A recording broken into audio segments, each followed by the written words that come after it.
Ladies, mantombazane nabafana, let us now look into the pedigree diagram. I hope that you are all coping nokuthi nonke nisaphila. Badabam angifune neyodwa i-smart learner of smart tutor ezohlulwa i-pedigree diagram. Ungadidwa nje igama elithi pedigree ucabanga ukuthi into ebukhulu. I-pedigree diagram is just a family tree. I-family tree uyayazi ke nawe ukuthi ubuyenza ko-LO uyenze primary kuthiwa yenza i-family tree ukuthi iqala phi generation yakho mhlawumbe iqala kubaba noma ufake wenza isihlahla sakho osisi bakho nobhuti bakho iyona ke i-family tree leyo. Ungadidwa nje igama elithi pedigree diagram.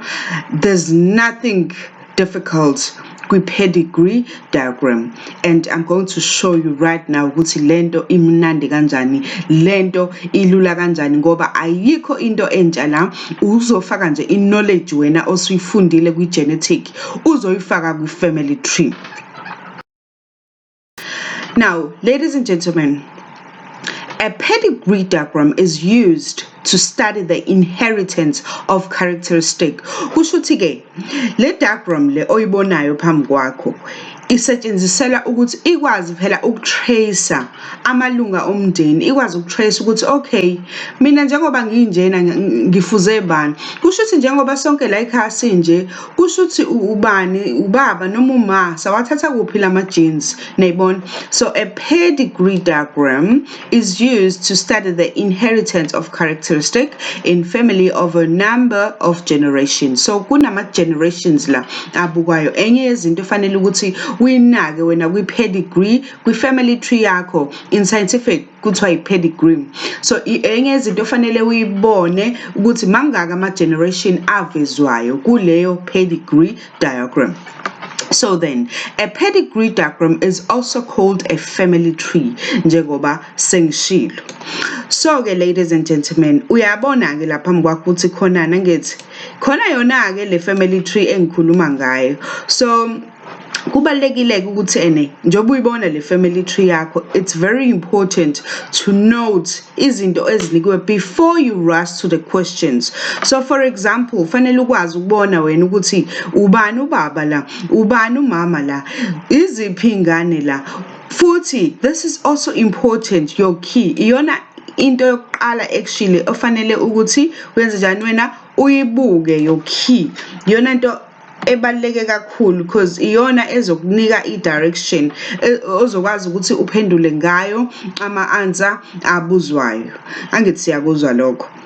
So njengalana nje ake sibuke la. So uyabona ukuthi i-generation iqala la nangu Roman figure 1 angithi. So i-generation kahle kahle iqala la. Fanele wazi ukuthi phakathi kwalaba bobabili ubani obaba ubani omama. Uzokwazi kanjani? Uzokwazi ngokuthi uyobheka i-key na i-key njenge-graph nje kwi-graph kune-key ukuze ukwazi ukuyi-understand i-graph yakho ukuthi what is representing what. So nala kwi-pedigree diagram kukhona i-key. So i-key yakho njengalana nje, these are in colors, but on your question paper you'll be getting black and white. So bazosebenzisa u-shaded no unshaded, but la because thina sisebenza nge-technology you see those in colors. So na i-key yakho you get circles and squares. Into yokuqala nje fanele ukuthi uyibone le ukuthi you've got circles and squares. So ama-squares lalela kahle, ama-squares njalo ama-squares i-square nasi engithi yasibona this red block. Ama-squares akho njalo representa i-male, umuntu wesilisa, ukhumbule lokho. Ama-squares akho anjani representa umuntu wesilisa. Bese kuba khona ama-circles. Ama-circles indingiliza lezi. Ama-circles representa ini umuntu wesifazane. Nazo nje izinto ezibalekile ufanele ukuthi uzi-understand. Ama-squares representa umuntu wesilisa, ama-circles representa ini umuntu wesifazane. Ake siye lana ku-generation yokuqala nansi.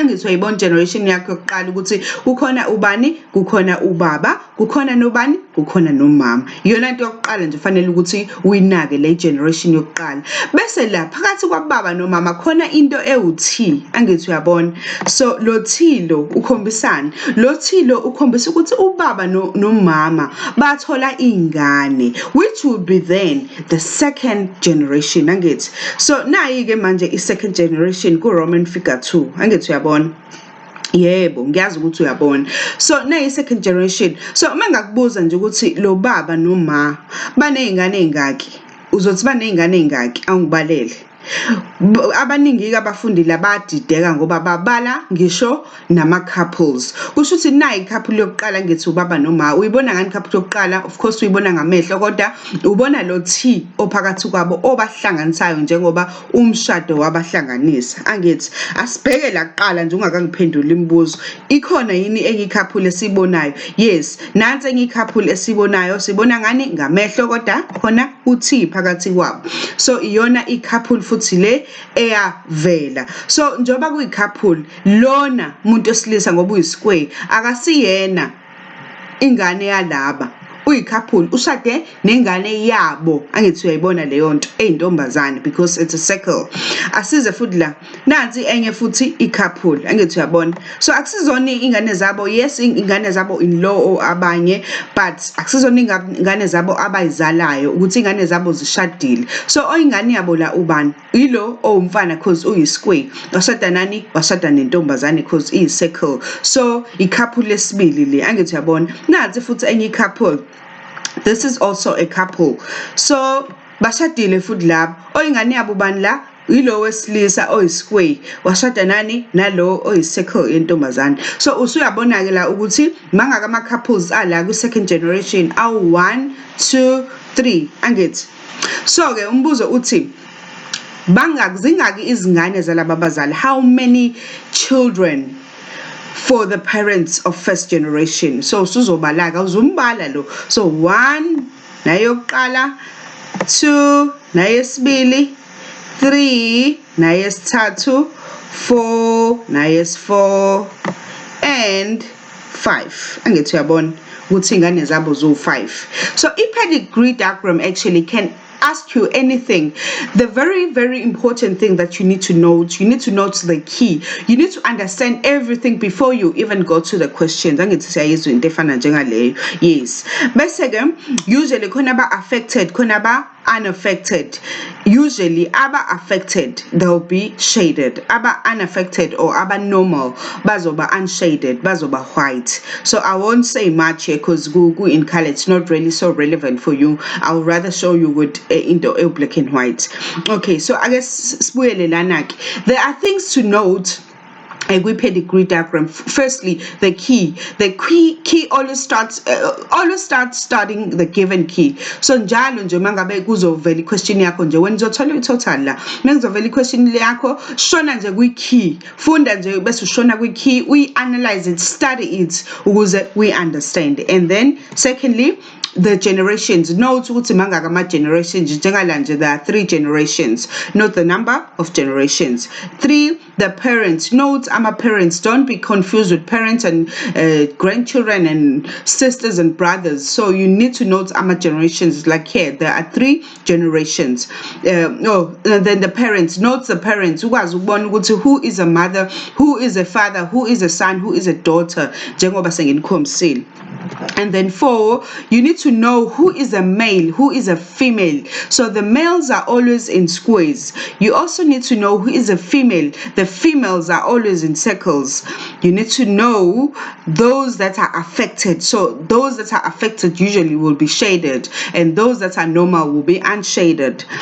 And you also need to fill in all the knowns before going to the questions. Ladies and gentlemen, so I want now to look at the reality of this.